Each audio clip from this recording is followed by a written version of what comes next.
কনক সরোয়ার আজকের অনুষ্ঠানে। দর্শক, একটি ভয়াবহ ঘটনা ঘটেছে বাংলাদেশে। আপনারা জানেন যে ইনকিলাব মঞ্চের প্রধান ওসমান হাদির উপরে প্রাণঘাতী হামলা হয়েছে।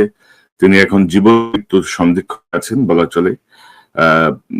মানে খুবই জটিল অবস্থা। জুলাই বিপ্লবকে যারা ধারণ করতেন, অর্থাৎ জুলাই বিপ্লবের যারা অগ্রগণ্য ভূমিকা পালন করেছেন, তার মধ্যে ওসমান হাদি অন্যতম।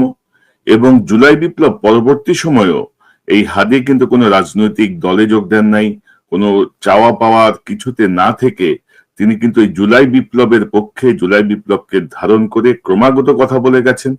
এবং তার কথাবার্তা ছিল অনেক বেশি স্ট্রেট কাট, সরাসরি কথা তিনি সরাসরি ভাবেই বলেছেন। মাঠে যেমন ছিলেন এবং সেই মাঠেই তিনি ছিলেন। তো সেই হাদির উপরে যেই প্রাণঘাতী হামলা, পাশের একটা মোটরসাইকেলে এসে চলন্ত গাড়ি থেকে নিখুঁত ভাবে তাকে টার্গেট করে গুলি করা হয়েছে গতকাল দুপুরে বাংলাদেশ সময়ে 2:30টার দিকে। তো এই বিষয়টা নিয়ে আমরা একটু কথা বলবো যে জুলাই বিপ্লবীরা কতটুকু নিরাপদ, হাদির উপরে এই হামলার পেছনের কারণ কি হতে পারে, এক্ষেত্রে ইউনূসের ব্যর্থতা কি, এক্ষেত্রে গোয়েন্দা ব্যর্থতা কি, যে প্রসঙ্গগুলো আসছে, এই বিষয়গুলো নিয়ে আমার সঙ্গে কথা বলতে যোগ দিচ্ছেন আমার চ্যানেলের নিয়মিত অতিথি, আপনাদের অত্যন্ত প্রিয় মুখ মেজর সুমন আহমেদ, সাবেক সেনা কর্মকর্তা এবং রাজনৈতিক বিশ্লেষক। সুমন ভাই, আপনাকে স্বাগত জানাচ্ছি আজকের অনুষ্ঠানে। জি, আসসালামু আলাইকুম। জি, ওয়ালাইকুম আসসালাম। সুমন ভাই, আপনাকে ধন্যবাদ যে আপনি অত্যন্ত শর্ট নোটিসে আমার সঙ্গে যোগ দিলেন। কিভাবে দেখেন এই যে জুলাই বিপ্লবের সুবিধাভোগী সরকার কিন্তু রাষ্ট্র ক্ষমতায়, মানে সবাই কিন্তু জুলাই বিপ্লব বেচেই খাচ্ছে। কিন্তু ওই যে জুলাই বিপ্লবের গ্রাফিতি, শহীদদের বিভিন্ন ছবি দেখবেন যে ডক্টর ইউনূস ফেরি করে বেড়াচ্ছে বিভিন্ন রাষ্ট্রদূতের কাছে, বিভিন্ন দেশে যেখানেই যাচ্ছে বই একটা নিয়ে যাচ্ছে, বই একটা নিয়ে যেমনি করে তুলে দিচ্ছে। মানে জুলাই বিপ্লবটা বেচতেছে এই সরকার, কিন্তু জুলাই বিপ্লবীদের যে নিরাপত্তার যে জায়গাটা, সেই জায়গাটাই কিন্তু উদাসীন। আমি যদি বলি যে ওসমান হাদি কিন্তু গত কয়েকদিন ধরে বলছিল যে তাকে বিভিন্ন নাম্বার থেকে তাকে থ্রেট করা হচ্ছে, তাকে পরিবারের উপরে থ্রেট আসছে, এটা কিন্তু গোয়েন্দা সংস্থা জানে, কোনো পদক্ষেপ কিন্তু নাই। তার চেয়েও বড় কথা হচ্ছে, আলোচনার শুরুতে আমি আপনাকে আওয়ামী লীগের একটা টেলিগ্রাম যে কনভারসেশন গুলা হয় তাদের ষড়যন্ত্রের, সেই জায়গাটা একটু শোনাতে চাই। আরেকটি ইনফরমেশন আপনাদেরকে দিতে চাচ্ছি, সেটা হচ্ছে আপনারা যারা আমাদেরকে মানে গত 5 মাস আগে থেকে আমাদেরকে যেভাবে চিনে আসছেন, আমাদের কথাবার্তা শুনে আসছেন, তারা জানেন আমাদের একটি টিম, যে টিমটি সবসময় কাজ করার কথা।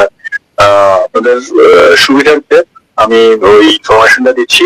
আগামী 11 তারিখ থেকে আমাদের যে টিম, যে কি বলবো, ওয়েল ট্রেন যে টিম আমাদের কেজিবি, আমি নাম সহ বলে দিয়েছি, সেটি অ্যাক্টিভ হবে আগামী 11 তারিখ থেকে। আমাদের অলরেডি বাংলাদেশে পুশিং করা শুরু হয়েছে। তো আপনাদের ঘাবড়ানোর কোনো কিছু নাই, এবং আপনারা যেটা চিন্তা করছেন তার চাইতেও অনেক বেশি আকারে আমরা মানে আমাদের জায়গা থেকে সে প্রস্তুতি অলরেডি শুরু হয়েছে। তো সুমন ভাই, আপনি বুঝতে পারছেন একদম সুনির্দিষ্ট ভাবে তারা কিন্তু বলছে, কিন্তু 11 তারিখ মেনশন করে বলছে, এবং তারা বলছে এটা তাদের থার্ড ফেজ। হাসিনা যে হুমকি দিয়ে যাচ্ছে ইন্ডিয়া থেকে, এখন তারা বলছে এটা পুশিং হচ্ছে, বাইরে থেকে অস্ত্র ঢুকছে বা সন্ত্রাসী ঢুকছে। তো এর পরেও কিন্তু আমরা কিন্তু সরকারের বা গোয়েন্দা সংস্থার কোনো তৎপরতা দেখি নাই। তো আপনি কি মনে করেন, কারা করলো, ব্যর্থতাটা কোথায়, আপনার বিশ্লেষণ কি? ব্যর্থতার জায়গাটা একটা রাষ্ট্রে যখন কোন এই ধরনের কোনো মর্মান্তিক ঘটনা ঘটে, আমি আল্লাহর কাছে অবশ্যই দোয়া করছি যিনি হাদিকে আমাদের মাঝখানে রাখবেন এখন, এবং যেই সংগ্রামটার জন্য, যেই বিপ্লবের জন্য হাদি সব থেকে সোচ্চার ছিলেন, সেটার একটা পরিণতির ক্ষেত্রে আমরা তো অবদানটা দেখতে পাবো। সে কারণে এটা মর্মান্তিক যে এখানে একটা হামলা হয়েছে। সরকার যে কোনো সময় এই ধরনের ঘটনার জন্য তাকে দায় নিতেই হয়। প্রথম কথা, এখানে সরকারকে দায় নিতে হবে। এখন জিনিসটা আসি প্রথমে, কারা এটা বা কি কারণে করতে পারে। আপনি যে জিনিসটা বলছেন, দেখেন, প্রথম একটা জিনিস, এই হাদি গুলিবিদ্ধ হবার পরে প্রথমে যে জিনিসটা বারবার উঠে আসছিল, সেটা হচ্ছে যে বিএনপি এটা করছে বা তার নির্বাচনী প্রতিপক্ষের নাম আসছিল, তারা করছে, এই ধরনের জিনিসপত্র। দেখেন এই জিনিসটাতে একটা সম্ভাবনা কি, হাদি যথেষ্ট জনপ্রিয় ছিলেন, কিন্তু তার জায়গায় সেই ঢাকা ৮ আসনে মির্জা আব্বাস ছিলেন বিএনপি থেকে মনোনীত, প্রাথমিকভাবে মনোনীত প্রার্থী। এবং সাধারণ একটা হিসাবে, যুক্তি হিসাবে, কেউ কখনো এই ধরনের জিনিস নির্বাচনী প্রতিপক্ষ করে না, করে একটা তৃতীয় পক্ষ। এবং সে জানতো অতটুকু ম্যাচুরিটি, ধরেন মির্জা আব্বাসের কিন্তু অনেক ক্ষমতা, সে সেই ক্ষমতা এখানে সে থেকেও ভয়ঙ্কর হয়তো কিছু করতে পারে, আমি জানি না, বাট এই ধরনের কাজটা খুব কাঁচা কাজ হয়ে যায়, এবং এই ধরনের কাঁচা কাজ সে বা তার লোক করবে না, বা বিএনপি থেকে কেউ করবে না, এটা আমরা একটা স্বাভাবিকভাবে বুঝি। তাহলে কি জামাত, এনসিপি এমন কেউ জিনিসটা করতে পারে?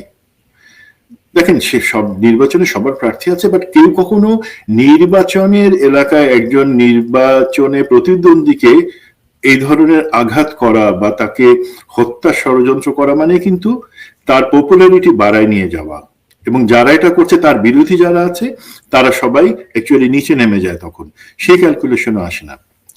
দেন আসে আপনি যে টেলিগ্রাফ কনভারসেশনটা আমরা শুনলাম, এটা কিন্তু 9ই ডিসেম্বর, আজকে থেকে 3 দিন আগের।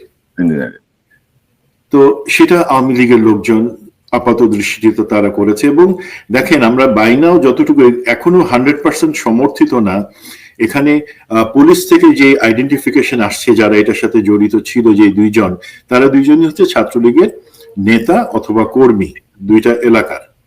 তো তারা যেভাবে বলছে, যেভাবে এই জিনিসটা চায় তারা করতে, এই জিনিসটা একটা প্ল্যানের মধ্যে আছে, ঢাকা এবং চট্টগ্রামে তারা এই ধরনের জিনিসগুলো, অনেকগুলো জিনিস করবে। এখন সেই হিসাবে জিনিসটা কিছুটা মিলে যায়। আবার আমরা যদি আরেকটু চিন্তা করি যে আমরা তো গত 1 বছর ধরে দেখে আসছি যে আওয়ামী লীগ বলে যে তারা নির্বাচন চায়, নির্বাচন বিঘ্নিত হোক, এই ধরনের কিছু চায় না। তো তার মানে জিনিসটা কি, মানে এটা তো যারা করছে তারা জানে যে এই ধরনের নির্বাচনের সময় এই ধরনের নাশকতা, সন্ত্রাসী হামলা, প্রাণঘাতী হামলা, এই জিনিসগুলা নির্বাচনকে বানচাল করার বা নির্বাচনকে পিছায় দেওয়ার একটা কাজ হইতে পারে, সেই দিকে যাইতে পারে। তো আওয়ামী লীগ তো সেই জায়গায় হাঁটবে না, কারণ আমরা তো শুনছি তারা নির্বাচন চায়। সুমন ভাই এখানে একটু যে জায়গাটা আছে, ধরুন আওয়ামী লীগ কিন্তু তাদেরকে সহ নির্বাচন চায়, মানে ইনক্লুসিভ নির্বাচন চায়। তো আওয়ামী লীগের মনে কিন্তু এই ভয়টাও আছে যে একবার যদি নির্বাচন হয়ে যায়, একটা রাজনৈতিক সরকার যদি চলে আসে ক্ষমতায়, তাহলে তাদের ফিরে আসার পথ আরো কঠিন হয়ে যাবে, এমন একটা ভাবনা আছে। কিন্তু জি, আমি এক্স্যাক্টলি এই পয়েন্টটাতে আসছিলাম যে আমরা এতদিন শুনে আসছি, বাট এখন কিন্তু সিনারিও ইজ লিটল ডিফারেন্ট। সেখানে আমরা দেখতে পাচ্ছি যে আওয়ামী লীগ যে নির্বাচনটা চাচ্ছে বা যেটার কথা বলে, এইটা সে কল্পনা করে নাই। সেখানে তার অংশগ্রহণের একটা সে সুযোগ চাচ্ছিল, সেই সুযোগ অনুযায়ী বা সেটা তখন সে দেখতেছে না। তার মানে আওয়ামী লীগও কিন্তু এই পর্যায়ে যায় যে সে নির্বাচনটা বানচাল করার জন্য বা প্রার্থীর উপরে হামলা করার জন্য সে চেষ্টা করতে পারে। সেখানে তার মানে আমি 50% আওয়ামী লীগকে বা তার সংশ্লিষ্টতা আনতে পারি। এর বাদে 100% অ্যাকচুয়ালি কাকে আনতে পারি, যারা অ্যাকচুয়ালি এখানে এক ঢিলে 2 বা 3 পাখি মারতেছে, সেটা আমি আনবো। আমরা জানি একটা অংশ আছে দেশের ভিতরে কাজ করতেছে, যাকে অনেক সময় অনেকে ডিপ স্টেট বলে, মানে হয় সরকার বা প্রশাসনের ভিতরে একটা প্রশাসন, যারা চায় যে এখন নির্বাচন হবে না। 2 নাম্বার, তারা চাচ্ছে যে না, দেশে একটা নৈরাজ্যের পরিবেশ তৈরি হোক এখন, যে পরিবেশের ধোয়া তুলে তারা বলতে পারবে দেশে নির্বাচন অনুষ্ঠানের কোনো সুযোগ নাই। এখন এটা তারা কিভাবে চাচ্ছে দেখেন, এই যে আজকে ওসমান হাদির উপরে যে আক্রমণটা হলো, সেটাতে হচ্ছে কি, এক হচ্ছে নির্বাচন আইন শৃঙ্খলার পয়েন্ট অফ ভিউতে নির্বাচন অনুষ্ঠান করার জন্য এখনো দেশ পুরোপুরি তৈরি না, সেই জিনিসটা এস্টাবলিশ করা। 2 নাম্বার জিনিস হচ্ছে একই সাথে যারা আপনি বলছেন জুলাই বিপ্লব, সেই সময় এবং পরবর্তীতে জুলাই বিপ্লবের অনেক সোচ্চার কণ্ঠ কিন্তু বিড়ালের কণ্ঠ হয়ে গেছে। হাদি সেই জায়গায় ছিল না, হাদি কিন্তু সবসময় সোচ্চার কণ্ঠ ছিল, আছে এখনো। তো সেই ধরনের কণ্ঠগুলাকে একটা হামলা করে বাকিদেরকে বুঝানো যে জুলাই বিপ্লবের সাথে যারা আছো তারা সাবধানে থাকো। 3 নাম্বার দেখেন জিনিসটা, এই যে আমরা জনাব তারেক রহমানের দেশে ফেরা এবং সেই ক্ষেত্রে তার উপরে প্রাণনাশের যে শঙ্কাটা নিয়ে আমরা অনেকদিন ধরে কথা শুনছিলাম, সেই জিনিসটা কিন্তু এর মাধ্যমে ভ্যালিডেট হয়ে গেল। মানে কি, এখন যারা অ্যাকচুয়ালি তার উপর যদি প্রাণনাশের হুমকি থাকে, যারা সেটা তার আইদার তার কাছে বলছে যে তো তুমি আসলে পরে কিন্তু মারা পড়বা, অথবা তারা মনে মনে পরিকল্পনা করছে, সেই জিনিসটা কিন্তু তারা এখন একটা আজান দিয়ে জানাই দিল যে দেখো হাদিরে ফেলে দিছি, তুমি আসলে তোমার পরিণতি একই রকম হবে। তো এটা যারা করতে চাচ্ছে, আপনারা জানেন একটা আমাদের ধারণা আছে যে আমাদের মধ্যে যে অস্থিরতা, আশঙ্কা, সেগুলা আমরা আশা করছিলাম যে জনাব তারেক রহমান যদি বাংলাদেশে আসেন সেই আশঙ্কা অনেকটাই কেটে যাবে, দেশ নির্বাচনের দিকে হাঁটবে এই জায়গাগুলা। সুতরাং যারা নির্বাচনটা চায় না এখন হোক, যারা চায় নির্বাচন যদি হয়ও সেক্ষেত্রে আমাদের জুলাই বিপ্লবের যারা অগ্রসৈনিক তারা যাতে নির্বাচনের টিকেটে না থাকে সেইটা, এবং একই সাথে একটা মেসেজ দেওয়া যে তারেক রহমান আপনি আসবেন না, যদি আসার সাহস করেন আমরা আপনাকে আঘাত করার সক্ষমতা রাখি। এই কারণে যদি কেউ করে, সেটা তো বিএনপি করবে না, সেটা জামাত করবে না, কিছুটা অংশ আছে আওয়ামী লীগের, আর 100% হচ্ছে আমাদের দেশের ভিতরে আমরা যাদেরকে বলি ডিপ স্টেট, তাদের করার সম্ভাবনা আছে, এবং এই ক্ষেত্রে তারা এই 3টা গোল অ্যাচিভ করার চেষ্টা করছে, সেটা হচ্ছে আমার ধারণা। এখন এই ক্ষেত্রে আমাদের কি করা উচিত না উচিত সেটা আমরা পরে আলোচনা করতে পারি। ধরেন সুমন ভাই, ধরেন আমি যদি বলি যে আওয়ামী লীগ কিন্তু ধরেন 5ই আগস্টের পরে হাসিনা সহ সবাই কিন্তু ক্রমাগত থ্রেট করে গেছে, ক্রমাগত। তারপরে ওসমান হাদি গত কয়েকদিন ধরে কিন্তু তার ফেসবুক স্ট্যাটাসের মাধ্যমে জানাচ্ছে যে তাকে কিভাবে থ্রেট করা হচ্ছে। এবং সর্বশেষ এই যে টেলিগ্রামের যে অডিওটা আমি শুনলাম 9 তারিখের, যে এরকম একটা সুস্পষ্টভাবে বলা হচ্ছে যে এরকম একটা ঘটনা তারা চেষ্টা করবে, 11 তারিখ থেকে তারা আরো অ্যাকশনে যাবে, কঠিন অ্যাকশনে নামতেছে। তো আমাদের ধরেন ডিজিএফআই আছে, এনএসআই আছে, ডিবি আছে, এসবি আছে, এদের কাজটা কি? মানে এরকম একটা থ্রেটের কথা যখন আসে তখন তার নেটওয়ার্ক কি কাজ করে না? মানে নাকি তারা নেপথ্যে এইসব ঘটনার সঙ্গে যুক্ত? মানে আপনি জানেন যে আমরা কিন্তু ইউনূসের এই গত 15-16 মাসে আওয়ামী লীগের উল্লেখযোগ্য কোন সন্ত্রাসী গ্রেপ্তার হয়েছে আমরা দেখি নাই। আওয়ামী লীগের মানে যারা সন্ত্রাসের একদম তালিকাবদ্ধ সন্ত্রাসী তাদেরকেও অ্যারেস্ট হয়নি, সে পরিমাণ অস্ত্র উদ্ধারও কিছু হয় নাই। এই ম্যাজিস্ট্রেসি পাওয়া নিয়ে সেনাবাহিনী মাঠে, তারপরেও আমরা কিছু দেখি নাই। কিছু মন্ত্রী এমপি তাদের আত্মীয় স্বজন আমরা গ্রেপ্তার দেখেছি। তো সেই জায়গাটা এই ব্যর্থতা কার? মানে এত গোয়েন্দা সংস্থা পুষে আমার লাভটা কি যদি আমরা খবরই দিতে না পাই? জি, গোয়েন্দা সংস্থার জায়গায় আমি আসছি, তার আগে আমি বলছি যে ধরেন 9 তারিখের অডিও এবং তার আগে থেকে অবশ্যই আপনি বলছিলেন হাসিনা নিজে থেকে, হাসিনার মানে ওবায়দুল কাদের, দেন হাসান মাহমুদ, দেন বেনজির, পুলিশের যে আমরা জানি পুলিশ এখনো অনেকাংশে পুলিশের ভিতরে যারা আছে তারা বেনজিরের দ্বারা নিয়ন্ত্রিত, বা বেনজিরের কথা শুনতে তাদের অনেক ভালো লাগে। তো সেই পরিস্থিতিটা তো আমরা অনেকদিন ধরে দেখে আসছি। সেই জায়গায় আমি যদি স্পেসিফিক্যালি 9 ডিসেম্বরের সেই অডিও থেকে শুরু করি, সেইখান থেকে শুরু করলে জিনিসটা মূলত প্রশাসন এবং পুলিশের উপর বর্তায় যে ইমিডিয়েটলি একটা অ্যাকশন নেবার জন্য। এটা তো আর এখন গোয়েন্দা তথ্যের জায়গায় নাই, এটা এখন একটা ভিজিবল থ্রেট হয়ে আসছে, সুতরাং পুলিশকে অ্যাক্টিভ হতে হবে। এখন আমি যদি সরকার হিসাবে জুলাই বিপ্লবকে মনে করি, ধারণ করি মনে যদি আমাদের সরকার প্রধান প্রফেসর ইউনূস উনি নিজে থেকেই বলেছেন যে এরাই আমাকে এই জায়গায় বসাইছে, মানে ইভেন সরকারকেই বসাইছে তারা, তাহলে তাদের নিরাপত্তা প্রতি মুহূর্তে যেখানে ভারত থেকে, হাসিনা থেকে, আওয়ামী লীগ থেকে সেখানে থ্রেট আসছে, সেই জায়গায় তাদের নিরাপত্তা জিনিসটা নিশ্চিত করা, ওই আমি শুধু 2-3 জনকে আমি এপিসি পাঠিয়ে সবসময় প্রোটেকশন দিব তা না।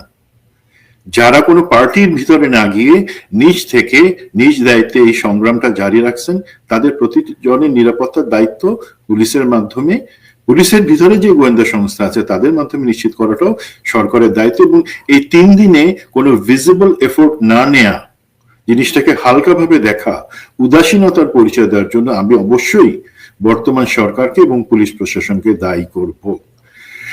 এখন আসি ভাই, আপনি গোয়েন্দা ব্যর্থতার যে জিনিসটাতে আনলেন, অবশ্যই এটা একটা ব্যর্থতা। এখন এখানে একটা জিনিস হয়তো আমি 2 জন পছন্দ করবে, 5 জন পছন্দ করবে না, বাট জিনিসটা হচ্ছে সত্য। আমি কাউকে খুশি করার জন্য না, সত্য বলার জন্য বলছি যে আমাদের গোয়েন্দা বাহিনী যারা গত 15 বছরে খুনি হাসিনা, পতিতা হাসিনার হাতে একটা দানব হয়ে উঠছিল, ফ্র্যাঙ্কেনস্টাইন হয়ে উঠছিল, যারা গুম খুন থেকে শুরু করে সমস্ত কিছু করত, এতই শক্তিশালী তারা ছিল, তাদেরকে ছোঁয়া যেত না। জুলাই বিপ্লবের পরে আমরা সেই খুনিটার চেহারাই কিন্তু মাথার মধ্যে রাখছি ভাই। বাট আমরা কি তার বিপরীতে, এখন প্রশ্ন আমাদের সবার উচিত, সেটা সরকারের নিরাপত্তা উপদেষ্টা ডক্টর খলিল থেকে শুরু করে আমি সবাইকে বলবো, আপনারা কি এমন কোন পদক্ষেপ নিয়েছেন যাতে আমাদের এই গোয়েন্দা সংস্থা যারা হাসিনার সময় এই 15 বছরে খারাপ কাজ করছে, তারা এখন আপনাদের অধীনে তো আছে, এই সরকারের অধীনে গোয়েন্দা সংস্থা ডিজিএফআই, এনএসআই, আপনারা কি তাদেরকে শক্তিশালী করা বা তাদেরকে অ্যাকচুয়ালি তারা যেভাবে কাজ করার ধরন আছে সেইভাবে কাজ করার জন্য তাদেরকে ফ্রিডম এবং সাহস দিয়েছেন, দেন নাই? আমি পরিষ্কারভাবে আপনাদের কাছে বলি, আপনারা প্রমাণ দেখান কতগুলা ডিজিএফআই এবং এনএসআই এর থ্রেট অ্যাসেসমেন্ট আপনারা নিয়েছেন, কতগুলা আপনারা মিটিং করেছেন, গেলে পরে আপনার ওই 3-0 আমি সেখানে পাবো, এর বেশি আর কোনো জিরোর উপরে উঠবে না। এখন দেখেন ভাই, গোয়েন্দা সংস্থাগুলো কিভাবে কাজ করে, তাহলে বুঝবেন যে এখানে ব্যর্থতাটা কিভাবে হয়েছে। সেটা হচ্ছে আমার ভিতরে, আপনার ভিতরে, ভারতের ভিতরে, আওয়ামী লীগ, বিএনপির ভিতরে, জঙ্গিদের ভিতরে, সন্ত্রাসীদের ভিতরে, সব জায়গায় কিন্তু তাদের লোক কন্ট্যাক্ট গুলা তারা এস্টাবলিশ করে। এই করার ফলে তারা হয় কি, ভিতরে ভিতরে আপডেট পাইতে থাকে প্রতিনিয়ত, যে ঠিক আছে তারা কিভাবে চিন্তা করতেছে, তাদের কি এমন কোনো পরিকল্পনা আছে, তারা কি কোনো কিছুর জন্য সংগঠিত হচ্ছে। যখন সে আগাম একটা ধারণা পায় তখন তারা একটা পেন পিকচার ড্র করে, সেটা করে আগাম সরকারকে বলে যে দেখো আমাদের ধারণা মতে এই এই সংস্থা এই দেশের মদদে অথবা এই রাজনৈতিক দলের মদদে এমন একটা জিনিস করার চিন্তা করছে, এবং তাদের টার্গেট হচ্ছে কারা, এই এই লোকজন বা এই এই সরকারের সংস্থা।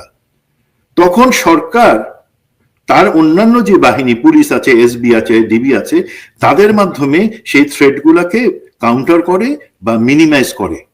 এখন যে সমস্যাটা হলো, আপনি আজকে ডিজিএফআই, ডিজি বা এনএসআই, ডিজির সাথে কথা বলেন, তারা একটা কথাই বলবে, অবশ্যই সেটার কথাটা তাদের জাস্টিফাই করতে হবে, যে তাদের ভয় কি, তারা যদি এখন ওই সমস্ত নেটওয়ার্ক গুলা চালু রাখে, ইভেন ইন্ডিয়ার ভিতরে তাদেরকে কথা বলতে হয়, তখন আমি আপনি আবার বলবো যে তুমি ইন্ডিয়ার সাথে কিসের জন্য যোগাযোগ রাখছো, তোমার সাথে জঙ্গি সংগঠনের যোগাযোগ কি। আমাদেরকে এই সাইকি থেকে বের হয়ে আসতে হবে। ভারত চায় 3টা জিনিস, আমি আগে বলছি, আমাদের ইসলামী এবং জাতীয়তাবাদী শক্তি যাতে এক না হয়, আমাদের গোয়েন্দা সংস্থা, আমাদের নিরাপত্তা সংস্থা, আর্মি, এরা যাতে সব থেকে দুর্বল থাকে, কোনো কাজের কাজ না করতে পারে, এবং আমাদের দেশের ভিতরে যাতে আওয়ামী লীগের হিন্দুত্ববাদী বয়ানটা আওয়ামী লীগের মুখ থেকে বের হয়। এখন এই জায়গায় আমরা গোয়েন্দা সংস্থাকে নিজেরাই কিন্তু অকার্য করে রাখছি।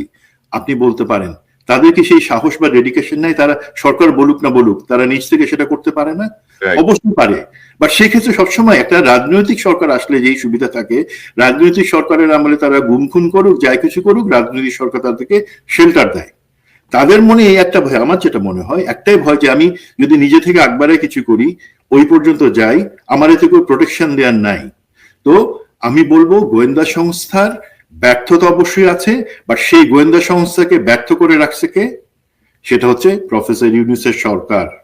তাদের ওইটুকু চিন্তা করার হয়তো ক্ষমতা নাই, বা সেই গোয়েন্দা সংস্থাকে যারা নিয়ন্ত্রণ করে, আমাদের নিরাপত্তা উপদেষ্টা এবং সেই লোকজন, এবং কিছু কার্যত স্বরাষ্ট্রমন্ত্রী উনিও, ওনারা কিন্তু ওই হাইটে জিনিসটা চিন্তা করতেছেন না, যে আমাদের নিজের ভালোর জন্য, যেখানে ভারত প্রতিনিয়ত নতুন নতুন ডিপ স্টেট, নতুন নতুন ষড়যন্ত্র তৈরি করে যাচ্ছে, সেটাকে কাউন্টার করার জন্য আমাদের অবশ্যই স্ট্রং, দেশপ্রেমিক এবং ডেডিকেটেড গোয়েন্দা সংস্থার দরকার।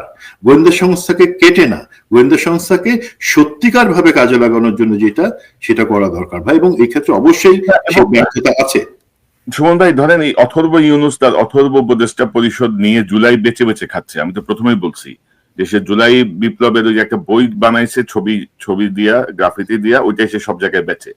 সে যখন প্রয়োজন হয় ওই গ্রাফিতি বা ওই জুলাইয়ের সামনে নিয়ে আসে, এটার বাইরে তার কোনো ভূমিকা নেই। আপনি দেখেন যে এটা স্বরাষ্ট্র উপদেষ্টা জাহাঙ্গীর, সে বিডিআর বিদ্রোহের তদন্ত কমিটিতে সে ফরমাইশি তদন্ত এবং আলামত ধ্বংস করার অভিযোগে অভিযুক্ত। রিপোর্ট সাবমিট হয়েছে 30 তারিখ, আজকে 12 তারিখ, 12 দিন সে এখনো তার পদে বহাল।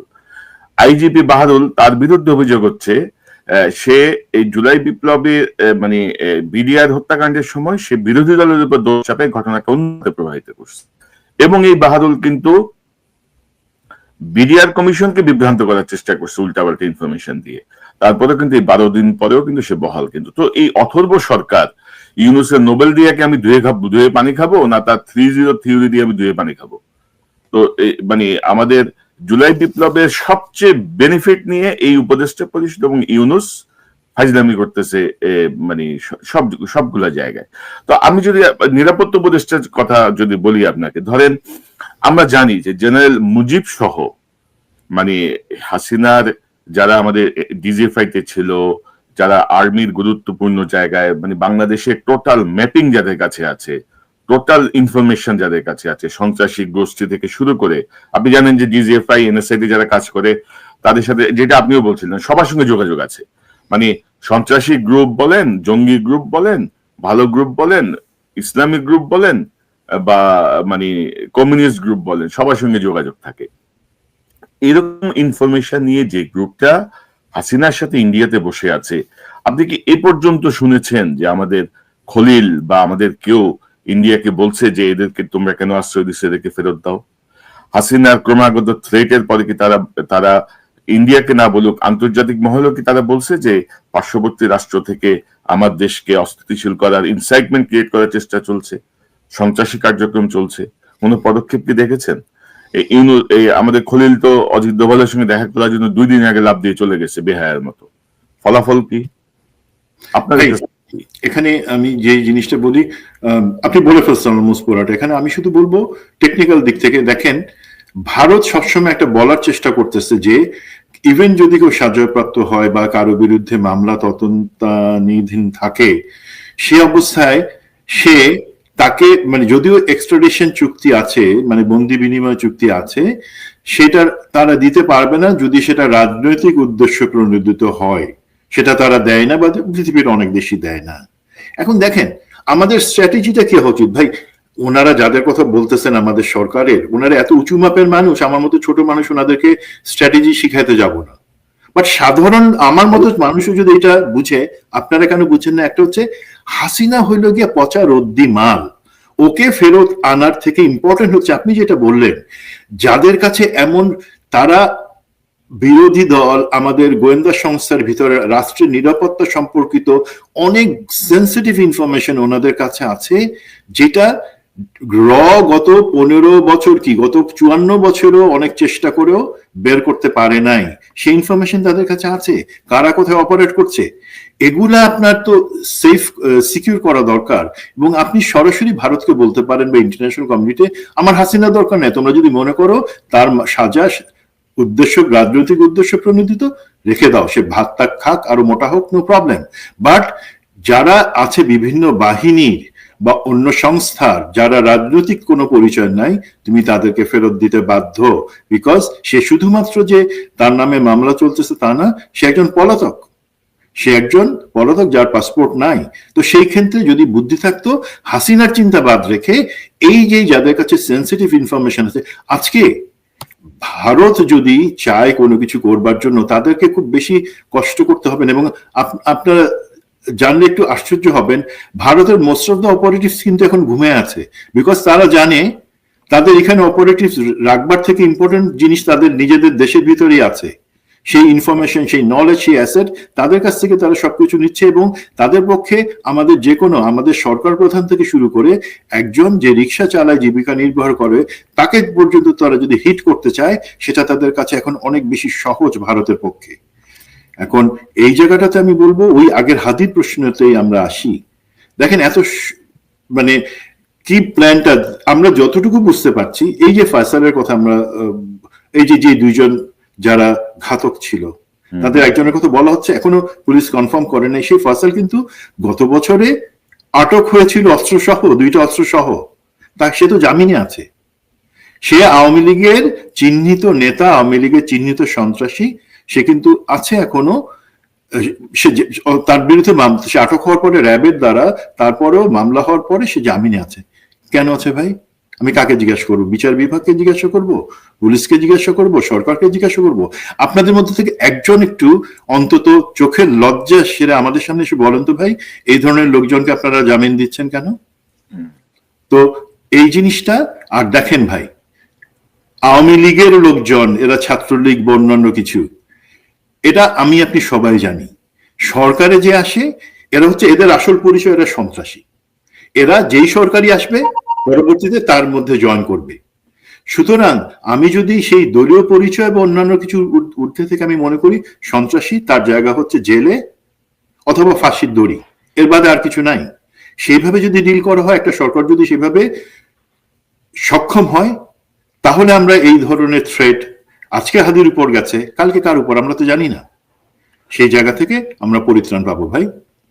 সুমন ভাই, আমি যদি আপনাকে দেখাই, ধরেন এই একটা ছবি আমরা পেয়েছি, যে ছবিটা দেখা যাচ্ছে যে হাদির পাশের এই ছেলেটাকে তারা টার্গেট পয়েন্ট আউট করছে, এবং আমি যদি দ্বিতীয় ছবিটা দেখাই, এই ছবিটায় দেখেন এই ছেলেটা, যেটা আমরা বলছিলাম যে সে র্যাবের হাতে অ্যারেস্ট হয়েছিল, র্যাব থেকে অ্যারেস্ট হয়েছিল, সেম ছেলে। তো এখন ধরেন আপনি এখন খোঁজ নিয়ে দেখেন যে এই জামিন কে দিচ্ছে, কে টাকা খাইছে, টাকা খাওয়াতো। এখন আমাদের ইন্টারিম যাদেরকে বসাইছি, এদের মধ্যে 50% টাকা খায়, টাকা খাওয়া ছাড়া কোনো কাজ করে না। এদের ইঙ্গিতেই সবকিছু হচ্ছে, বিচারক নিয়োগ থেকে শুরু করে বদলি, জামিন, সবকিছু টাকা পয়সার সঙ্গে যুক্ত। তো এই জবাবটা কে দিবে? তো এখন ধরেন আমি খুবই খুবই ডিপ্রেস এই টোটাল বিষয়টা নিয়ে। এবং ধরেন আরেকটা বিষয় যেটা বলতে চাচ্ছিলাম, ধরেন জেনারেল মুজিব থেকে শুরু করে আমাদের যে পুলিশের এসবি যে মনিরুল, এরা তো ইন্ডিয়াতে, এরা কিন্তু আদৌ বরখাস্ত হয়েছে কিনা সেটাও আমরা জানি না। আর বরখাস্ত হইলেও তো ধরেন একটা দেশের আর্মি বা পুলিশের, বিশেষত আর্মির একটা অফিসার এলপিআর এ অবসর নেওয়ার পরেও 3 বছর পর্যন্ত সে আর্মির আইনের আওতায় থাকে। জি। এবং এটা ইন্টারন্যাশনালি কিন্তু স্বীকৃত। ধরেন একটা ফোর্সের লোক যদি পার্শ্ববর্তী দেশে যে দেশটা আমার শত্রু দেশ বা যে দেশটা আমার ক্ষতি করতে চায়, এরকম একটা দেশে যেয়ে যদি আমার দেশে ইনসাইটমেন্ট ক্রিয়েট করে, সেই ক্ষেত্রে আমাদের সেনাবাহিনীর ভূমিকা কি? সরকার তো কিছু করতেছে না, সেনাবাহিনীর কোনো কার্যকর ভূমিকা পেয়েছেন আপনি? মুজিবের ব্যাপারে এখনো কি সিদ্ধান্ত নিচ্ছে সেনাবাহিনী, বা সেই জায়গায় আন্তর্জাতিক রুলটা কি হইতে পারে? আপনি কি কোন ধারণা আছে? এই ব্যাপারে আন্তর্জাতিক আইন কি, সে ব্যাপারে আমার আসলে খুব পরিষ্কার ধারণা নাই। বাট আমাদের যে সেনাবাহিনীর কথা বলেন, সেনাবাহিনীর কাছে আমি জিজ্ঞাসা করছিলাম, তাদের যে উত্তর হচ্ছে যে আমরা তো থেকে বরখাস্ত করে দিছি, সে তো আমাদের সেনাবাহিনীর কোনো পার্ট না। তারপরে সে কোথায় গেছে না গেছে সেই জিনিসটা আমরা জানবো কিভাবে? ভাই, এটা টেকনিক্যালি ওনারা বলতে পারেন যে কোথায় গেছে না গেছে, বাট আমরা তো ভিতর থেকে জানি যে আমাদেরকে অনেক সময় অনেক হাদিস শোনানো হয় যে তুমি এর আন্ডারে কেন এইভাবে কথা বলতেছো, তোমার তো সেই রাইট নাই, বিকজ তুমি অফিসিয়াল সিক্রেট অ্যাক্টের আন্ডারে আছো। আমরা যখন দরকার হবে তাদের আইনটা আমার মুখকে সেলাই করার জন্য বলবার, তখন তারা সেই আইন দেবে আমার উপর খবরদারি। আর যেখানে জেনারেল মুজিবকে পালায় না তো, তাকে জাস্ট হ্যান্ড ওভার করা হয়েছে ইন্ডিয়ার কাছে। রয়ের দাবি ছিল, ভাই আমরা তো আগামী 2-1 বছর তোমাদের বাংলাদেশে ওইভাবে অপারেট করতে পারবো না, তো আমাদের বাংলাদেশে তোমাদের সব থেকে যে ভালো ভালো অ্যাসেট গুলো আছে বা এজেন্ট আমাদের ছিল, তাদেরকে আমাদের এখানে মেহমান হিসেবে রাখো, আমরা তাহলে তাদের থ্রুতেই অনেক কিছু করতে পারবো। সেই জায়গাটাতে তারা পেয়ে গেছে।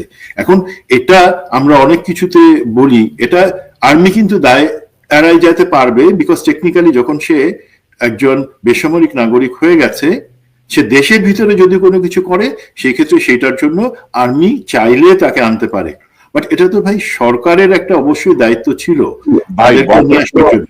ভাই, বরখাস্ত করলেও তো সে সেনা আইনের আওতাতেই এখনো আছে 3 বছর। অবশ্যই যদি মনে করা হয় সেক্ষেত্রে সেনা আইন প্রয়োগ করা যেতে পারে, এটাতে কোনো দ্বিধা নাই।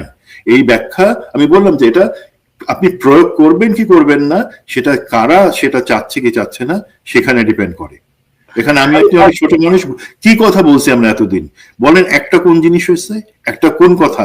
সরকারের একজন অ্যাসিস্ট্যান্ট সেক্রেটারি থেকে শুরু করে দেশ চালান যিনি প্রফেসর ইউনুস, আমাদের কোনো কথা কি তারা শুনছেন? বা শুনলে পরে তারা হয়তো হেসে উড়াই দিচ্ছেন যে আমরা পাগলের প্রলাপ ভুগতেছি। ভাই, খারাপ দিন, কিন্তু খারাপ দিন আসতেছে আপনাদের, আমাদের বললেন না। মানে এক ল্যাংড়া বাকি সব ল্যাংড়া নিয়ে বসাই দিছে। খলিল এক ল্যাংড়া, জেনারেল হাফিজ এক ল্যাংড়া, সব ল্যাংড়া নিয়ে বসাইছে। নিরাপত্তা একটা অমুক উপদেষ্টা, সব ল্যাংড়া, অপদার্থের গোষ্ঠী, কিচ্ছু হয় না। হাসিনা আমলের বর্ডারে যেভাবে মারছে, এখনো কিন্তু বর্ডার কিলিং চলতেছে। কোনো শব্দ পাচ্ছেন আপনি? কোনো শব্দ নাই। মিডিয়া ফ্যাসিস্টদের নিয়ন্ত্রণে, মিডিয়ার কোনো ভূমিকা আছে? নাই। তো এখন আমরা আসলে করবো কি? ধরেন নির্বাচন স্থগিত করার কি উদ্যোগ আসতে পারে?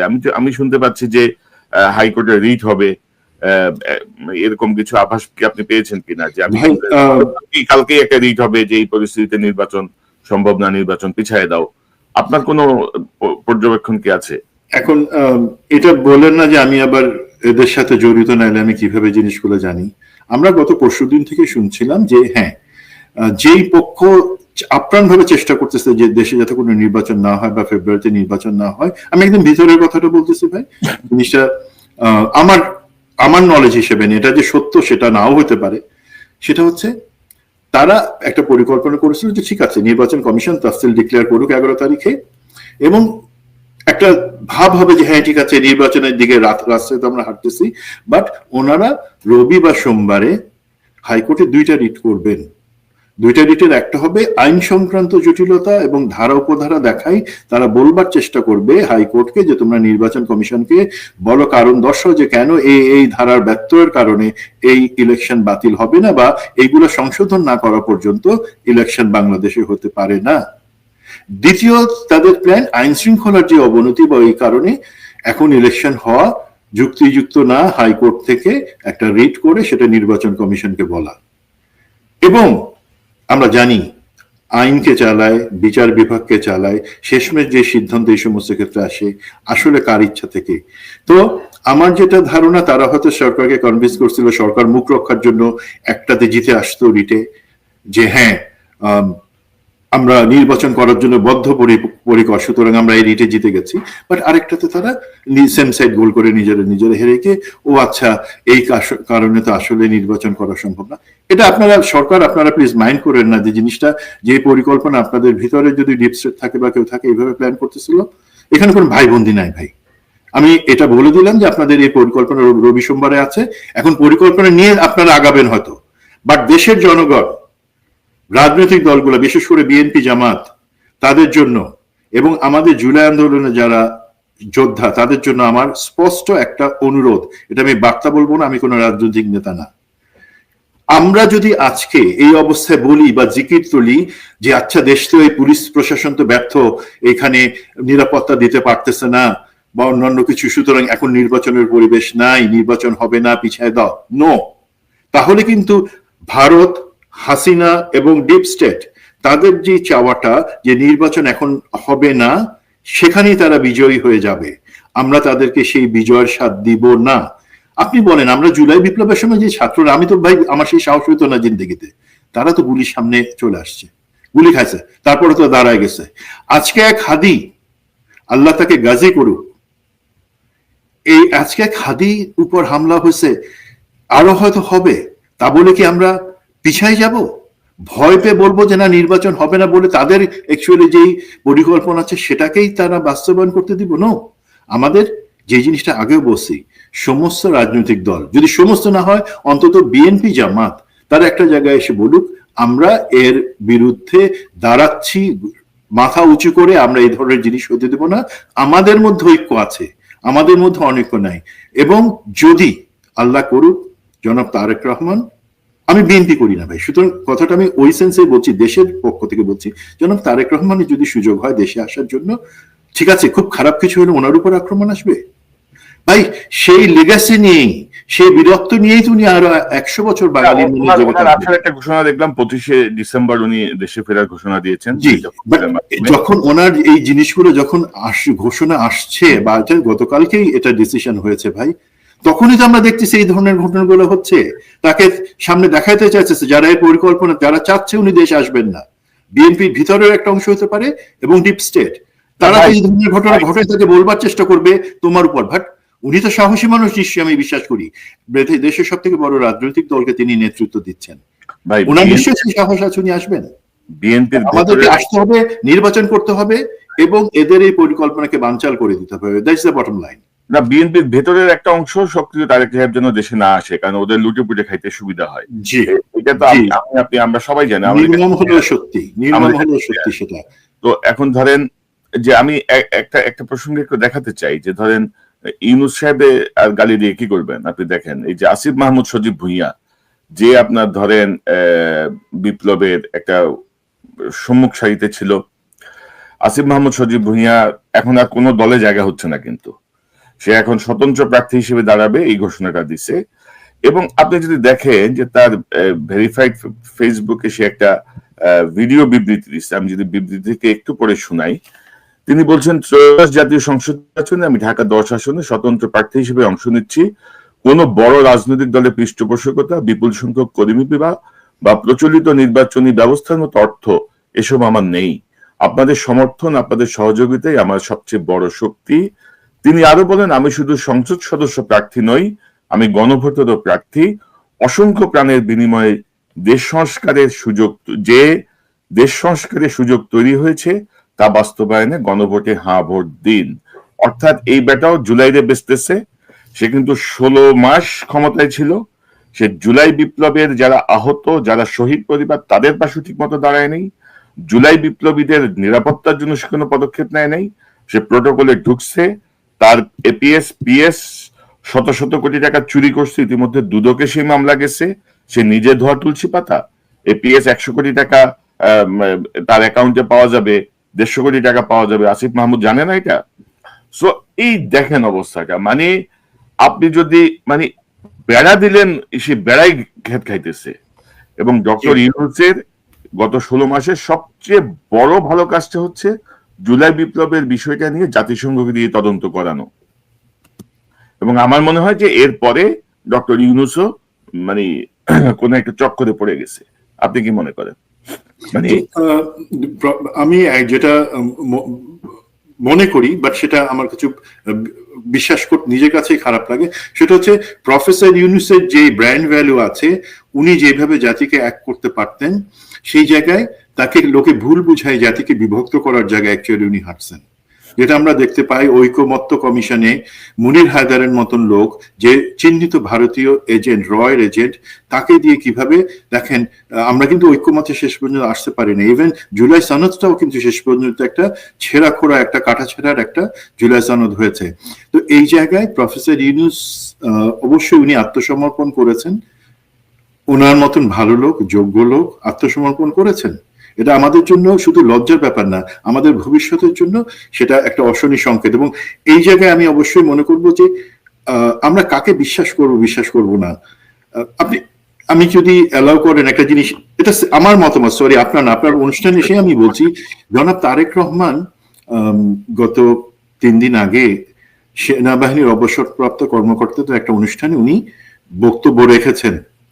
এবং সেখানে সব থেকে অ্যাপ্রিসিয়েট করার জিনিস যেটা হচ্ছে, উনি সেখানে একজন রিটায়ার্ড মেজর জেনারেল, যিনি একসময় ডিজি এসএসএফ আমাদের স্পেশাল, তার ডিজি ছিলেন, তার কাছে কোন একটা কারণে একটু বলেছেন যে দুর্ব্যবহারের কারণে উনি ক্ষমা চেয়ে নিচ্ছেন।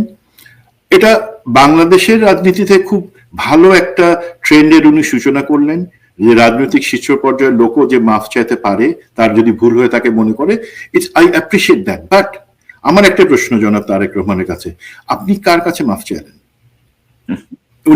উনি হচ্ছেন মেজর জেনারেল রুমি, ফাতেমি রুমি।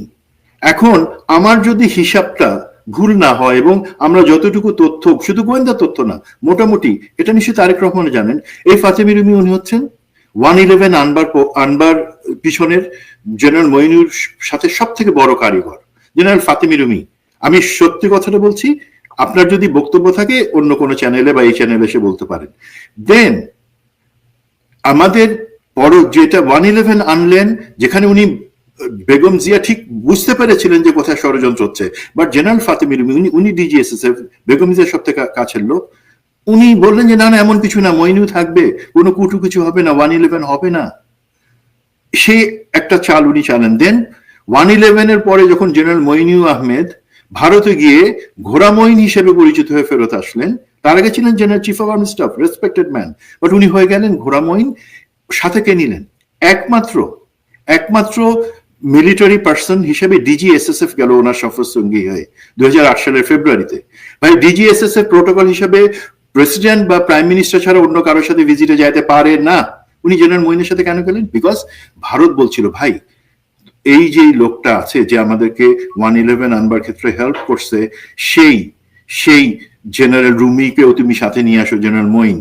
এবং জেনারেল রুমি আগেও কিন্তু বিএনপির শাসনামলের প্রথমে উনি কিন্তু 5 বছর উনি চাকরি করেছেন এসএসএফ লেফটেন্যান্ট কর্নেল হিসেবে, পরবর্তীতে উনি ডিজি হিসেবে পরের দ্বিতীয় টেনিয়রে ছিলেন।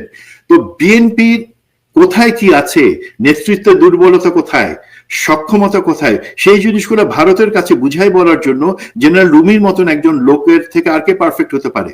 এই দুইটা কারণে যে 111 আনছে এবং পরবর্তীতে জেনারেল মঈনের সাথে ভারত ভিজিট করে পরবর্তী 15 বছর আমাদেরকে নিষ্পেষিত করা হচ্ছে, হত্যা খুনের একটা শাসনের মধ্যে আমাদেরকে ঠেলে দেওয়া হয়েছে। সেখানে যিনি ইনভলভ সেই জেনারেল রুমির কাছে আপনি কেন ক্ষমা চাবেন? আপনি ক্ষমা চান যা জনগণের কাছে অন্য যে কোনো ব্যাপারে, বাট জেনারেল রুমি আমার হিসেবে ক্ষমা চাবার মতন কোন লোক না। সরি, আমি আপনাকে হয়তো উপদেশ দিয়ে দিলাম, আমাদের এক্সপেকটেশন প্লিজ লোক চিনতে আপনারা আমাদের থেকে ভালো হওয়া উচিত।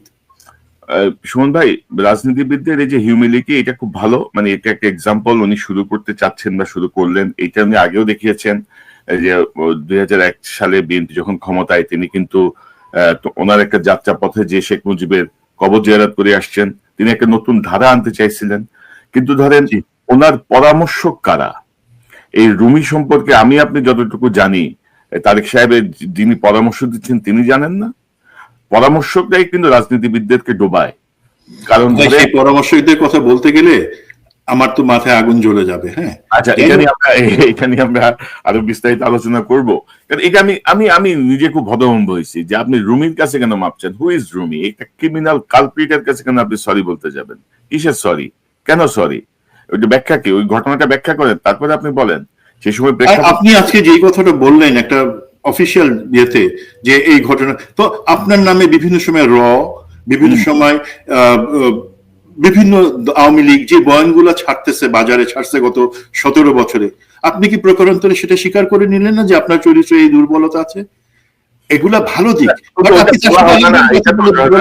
প্রচার করে যে সেনাবাহিনী তারেক সাহেবের উপরে খুব ক্ষিপ্ত, তারেক সাহেব সবার সঙ্গে মিসবিহেভ করছেন, এটা সেটা অনেক কথা বলছেন। তো আপনি এই মানে আপনি তো প্রকারান্তরে সেটাকে এস্টাবলিশ করলেন, প্লাস আমি ব্যক্তিগতভাবে জানি জনাব তারেক রহমানের সাথে আমার 2বার কথা বলার সুযোগ হয়েছে। উনি কিন্তু এই ধরনের কোনো মাইন্ডসেটের না যে সেনাবাহিনী, ওনার বাবা বাংলাদেশের স্বাধীনতার ঘোষক, ওনার বাবা এই বাংলাদেশের বহুদলীয় গণতন্ত্রের ঘোষক শহীদ প্রেসিডেন্ট জিয়া, উনি সেই পরিবারের মধ্যে বড়, সুতরাং আর্মির উপর ওনার কোনো ক্ষোভ থাকার, এবং উনি জানেন, উনি বুঝেছেন, আমরা বুঝাই বলছি যে দেখেন আপনাকে যদি কেউ নির্যাতন করে থাকে, আপনার মাকে ঘরছাড়া করে থাকে, সেই জিনিসগুলা, হ্যাঁ সেনাবাহিনীর লোকজন ছিল সেখানে, বাট সংস্থাটা কিন্তু সেনাবাহিনী না, ডিজিএফআই ছিল, র্যাব ছিল, তারা ছিল, সরকার ছিল, আর্মি সরকার, তারা করেছে। তো ওনার কিন্তু আর্মির উপরে কোনো রাগ নাই এবং আর্মির ভিতরে ওনার প্রচুর জনপ্রিয়তা আছে। বাট সেই জায়গাতে আমার হিসাবে এক্সপেকটেশন থাকবে আর একটু টেকনিক্যালি চলার জন্য, এবং কখনোই ভুল লোককে পাস দেওয়া যাবে না। না ওইটাই, এবং আমার মনে হচ্ছে যে এখনো যে ওনার উপদেষ্টা যারা আছেন, যারা ওনাকে অ্যাডভাইস করেন, তাদের মধ্যে রয়ের ইনভলভমেন্ট আছে, তারা এখনো ওনাকে বিভিন্নভাবে ক্ষতিগ্রস্ত করতে চাচ্ছেন। এবং এইটা হচ্ছে তার আরেকটা বড় উদাহরণ যে আমার জেনারেল রুমির কাছে কেন আপনাকে সরি বলতে হবে, এটাই আমি গত কয়েকদিন ধরে বোঝার চেষ্টা করতেছি বিভিন্ন সূত্রে, আমার কাছে হিসাব মিলছে না। মেজর সুমন আহমেদ, আমরা অনুষ্ঠান আর লম্বা করতে চাই না, আমরা হাদির জন্য দোয়া করছি, ওসমান হাদির জন্য আল্লাহ রাব্বুল আলামিনের কাছে প্রার্থনা করছি যে হাদি যেন সুস্থ হয়ে ফিরে আসেন। এবং আজকের একটা সংবাদ আমি একটু দেখাতে চাই। ডক্টর ইউনুস সেই বলেছেন যে এই হামলা বাংলাদেশের অস্তিত্বের উপরে আঘাত, নাটক কম করো ইউনুস, তোমার কাছে সকল ক্ষমতা থাকার পরেও এইসব কাহিনী করার মতো কোনো দরকার নাই। এই বাংলাদেশের অস্তিত্বের উপরে হামলা, এসব ফালতু কথা আমরা শুনছি হাসিনার আমলে বহুত, এখন এগুলো শুনতে চাই না। আপনার ব্যক্তিগত ক্যারিশমা, আপনার নোবেল, আপনার 3-0, আপনার ওয়ার্ল্ড ওয়াইড সবাই আপনার সেজদা করে, ওগুলো আপনি ধুয়ে ধুয়ে পানি খান। অ্যাজ এ চিফ অ্যাডভাইজার আপনাকে যে প্রত্যাশা নিয়ে আমরা বসিয়েছিলাম, আপনি সেই প্রত্যাশার মধ্যে পানি ঢেলে দিচ্ছেন। আপনি নিজের ধান্দা ছাড়া আর কিছুই করেন না, এটা হচ্ছে বাস্তবতা। I am sorry to say, এটার বাইরে এই মুহূর্তে আর বলার কিছু নাই।